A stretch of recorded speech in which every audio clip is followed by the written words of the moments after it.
लोकसभा में दोपहर 2 बजे the public examination prevention of unfair means amendment bill 2026 पर चर्चा शुरू हुई।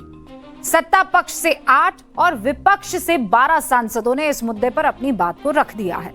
अभी भी बहस चल रही है। लोकसभा की कार्रवाई चालू है।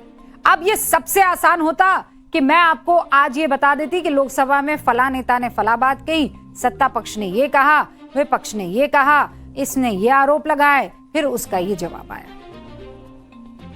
लेकिन ये न्यूज की पाठशाला है। हम आपको यहां उन चीजों को बताते हैं जो ना कही गई हो। ना कहने के बीच और कहने के बीच में जो चीज रह जाती है बिटवीन द लाइंस, हम वो भी बताते हैं। मतलब जो ना कही गई हो लेकिन कह दी गई हो। जो संसद में कहा गया उसके आगे क्या, जो संसद में कहा गया अब उसके पीछे क्या। आज कांग्रेस की तरफ से सबसे बड़ा चेहरा जब लोकसभा में बोलने के लिए खड़ा हुआ तो तालियां तो बजी, और वो चेहरा था प्रियंका गांधी वाड्रा का। अब इंटरेस्टिंग यह है कि प्रियंका जी अपने 29 मिनट 20 सेकंड के भाषण में शब्दों का बेहतरीन इस्तेमाल करते हुए नजर आई, और ये उनकी कला भी है। ये बात तो सच है कि जब वो बोलती हैं तो पूरे ओरिजिनलिटी के साथ बोलती हैं, मुस्कुराती भी हैं, भाव भंगिमाएं उनकी बदलती भी रहती हैं, एंगेज भी करके रखती हैं वो पब्लिक को, और ऐसा हुआ भी। लेकिन प्रियंका जी के भाषण लिखने वालों ने कुछ चीजें जो हैं वो छोड़ दी। राइमिंग तो बड़ी गजब की कैमरा का एंगल नहीं, दिल का एंगल ठीक कीजिए प्रधानमंत्री जी। अच्छी लगी लाइन। उन्होंने कहा पीआर और नैरेटिव के सहारे नैया पार नहीं होती। एकदम सही कहा। काम नैरेटिव से नहीं, फैक्ट से चलता है। मीडिया को अपशब्द कहने से नहीं, तथ्यों पर ध्यान देने से होता है। लेकिन आज प्रियंका गांधी जब ये कह रही थी कि नैरेटिव बनाया जाता है, पीआर का इस्तेमाल किया जाता है, तो ये बात थोड़ी हजम नहीं हुई। इसलिए क्योंकि नैरेटिव और फैक्ट में फैक्ट चलता है, क्योंकि फैक्ट किसी का सगा नहीं होता है, कड़वा होता है और पुख्ता होता है। और इसीलिए आज हम प्रियंका गांधी के उस पूरे बयान को फैक्ट के तराजू पर तौलने की कोशिश करेंगे। शुरू करें? सुनिए पहला बयान। जबरदस्ती एनटीए बनवाकर सिस्टम का केंद्रीकरण करके उसे और भी उलझा दिया। जबरदस्ती एनटीए बनवाकर सिस्टम का केंद्रीकरण करके उसे और भी उलझा दिया। शब्दों पर ध्यान दीजिएगा। जबरदस्ती एनटीए बनाकर, प्रियंका जी कह रही हैं एनटीए के कारण मामला उलझ गया। लेकिन ये तो नैरेटिव है, क्योंकि फैक्ट ये कहता है प्रियंका जी कि आपकी सरकार में जो कांग्रेस सरकार थी, साल 2010 में देश के 4 आईआईटी डायरेक्टर्स के नेतृत्व में कमेटी बनाती है। आईआईटी खड़गपुर के तत्कालीन डायरेक्टर डी आचार्य इसके चेयरमैन होते हैं। आईआईटी बॉम्बे, मद्रास और रुड़की के डायरेक्टर भी इस टीम का हिस्सा बनते हैं। और ऐसा कोई डायरेक्टर इसमें नहीं था जिसको आप कह सके कि ये आपकी विचारधारा वाला नहीं था, क्योंकि ये सब आपकी पार्टी के ही सरकार के दौरान डायरेक्टर चुने गए थे, बने थे। इन चारों आईआईटी डायरेक्टर्स की कमेटी ने, ध्यान से सुनिएगा, देश में सभी कॉलेजेस की भर्ती परीक्षा आयोजित करने के लिए एक एजेंसी बनाने का सुझाव दिया। यह सुझाव कब दिया गया? साल क्या था? 2010। सरकार किसकी थी? मनमोहन सिंह। मनमोहन सिंह किस पार्टी से आते हैं? कांग्रेस से। मनमोहन सिंह को बकायदा उनकी सरकार को इस कमेटी ने कहा कि आपको एक ऐसी एजेंसी बनानी चाहिए। लेकिन मनमोहन सिंह सरकार 4 साल इस फाइल पर बैठी रही, कुछ नहीं किया।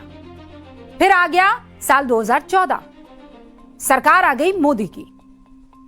2017 में एनटीए का गठन हुआ, यानी अभी भी किसकी सरकार चल रही है? मोदी की 2017। अब इस एनटीए के जिम्मे सारे कॉलेज एडमिशन की परीक्षा करवाने का काम शुरू हुआ। अब आपको एक एक करके आरोप जो लगाए जा रहे हैं उसका फैक्ट क्या है बताती हूं। प्रियंका जी ने देश की शिक्षा बजट को लेकर कुछ कहा है, पहले सुनवा दूं वो बयान, सुनिए आप। देश के कुल बजट में एजुकेशन बजट की हिस्सेदारी हर साल बढ़ाने की बजाय घटती जा रही है। एक बार फिर सुनिए क्या कह रही हैं प्रियंका गांधी। देश के कुल बजट में एजुकेशन बजट की हिस्सेदारी हर साल बढ़ाने की बजाय घटती जा रही है। अब यहां भी गलती कर गई भाषण लिखने वाले। ये न्यूज की पाठशाला है और गलतियां फौरन पकड़ी जाती हैं, मैं आपको बताती हूं। चलिए आज शुरुआत जरा नोट बाबू से की जाए। प्रणाम करेंगे हम नोट बाबू को। जी भैया। तो प्रियंका गांधी शिक्षा की बात कर रही थी, क्या कह रही थी? वो ये कह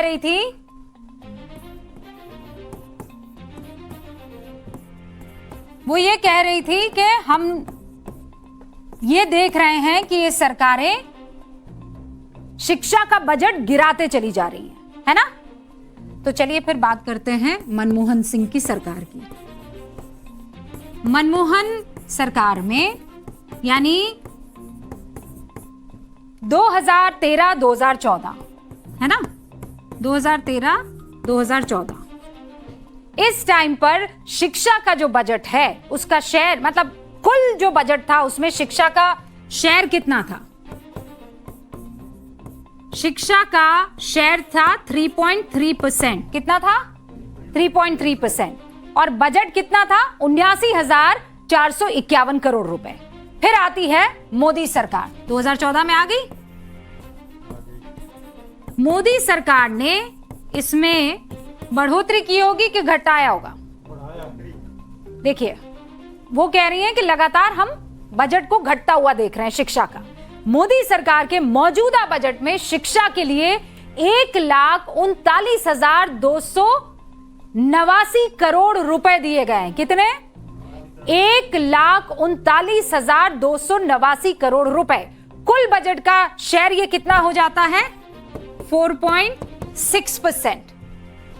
और ये वाला तर्क मत दीजिएगा कि ये तो वक्त के साथ बढ़ता ही है, क्योंकि अटल बिहारी वाजपेयी सरकार में जो कुल बजट था, आप किसका हम लिख रहे हैं? अटल बिहारी वाजपेयी। अटल सरकार में बजट कितना था? 3.7%। अटल सरकार में कितना था? 3.7%। ये जो मनमोहन सरकार है उसमें कितना हुआ? 3.3%। मोदी सरकार में कितना आया? 4.6%। तो फिर घटा कहां है? ये यहां से घटा है कि ये यहां से घटा है? अब ये आप बता दीजिए। 3.7 से 3.3 घटता है कि 3.3 से 4.6 घटता है? ये आपको ध्यान में रखना जरूरी है। मनमोहन सरकार में ये बजट कम हुआ जो वाजपेयी के टाइम पर 3.7 हुआ करता था। प्रियंका जी ने एक और बयान दिया जिसमें वो कमेटी पर सवाल उठा रही है। अब वो बयान भी सुन लीजिए। नई नई कमेटियां बनाने से काम नहीं चलेगा। उनका अध्यक्ष चाहे कोई भी हो। राधा कृष्ण कमेटी भी व्यवस्था में सुधार लाने के लिए बनी थी।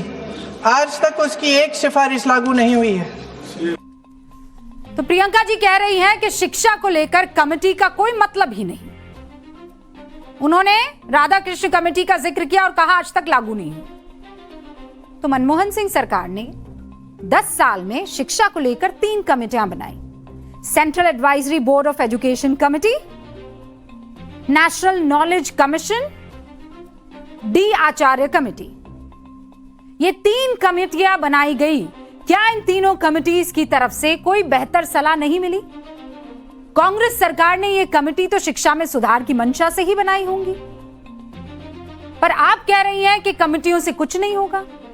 ये बात समझ में नहीं आई। आप पेपर लीक से बहुत नाराज हैं और हर कोई नाराज है, और हम ये भी जानते हैं कि आप पेपर लीक को दुरुस्त करना चाहती हैं कि आइंदा से कभी कोई बच्चे को आत्महत्या ना करनी पाए। हमें आपकी मंशा पर किसी तरह का कोई शक और शुबा नहीं है प्रियंका जी, पर सिस्टम को आप नहीं नकार सकती कि कमेटी से कुछ नहीं होगा। एक्सपर्ट को नकार देना, क्या यह सही है? मोदी सरकार ने इसरो के पूर्व डायरेक्टर डॉक्टर के राधाकृष्णन के नेतृत्व में 7 लोगों की कमेटी बनाई है। कितने लोग हैं इस कमेटी में? 7 लोग। ठीक है, 7 लोग थे इसरो के पूर्व डायरेक्टर डॉक्टर के राधाकृष्णन के नेतृत्व में, जिनका अभी जिक्र कर रही थी ना प्रियंका जी कि उनकी कमेटी बताइए उसकी कहां सिफारिशें लागू हुई। इस कमेटी ने ही कंप्यूटर बेस्ड परीक्षा की सलाह एनटीए को दी थी। आज सारे एक्सपर्ट भी इसे सबसे भरोसेमंद मान रहे हैं और प्रियंका जी कह रही हैं कमेटियों में शामिल लोगों या कमेटी से जो है वो कुछ नहीं होगा।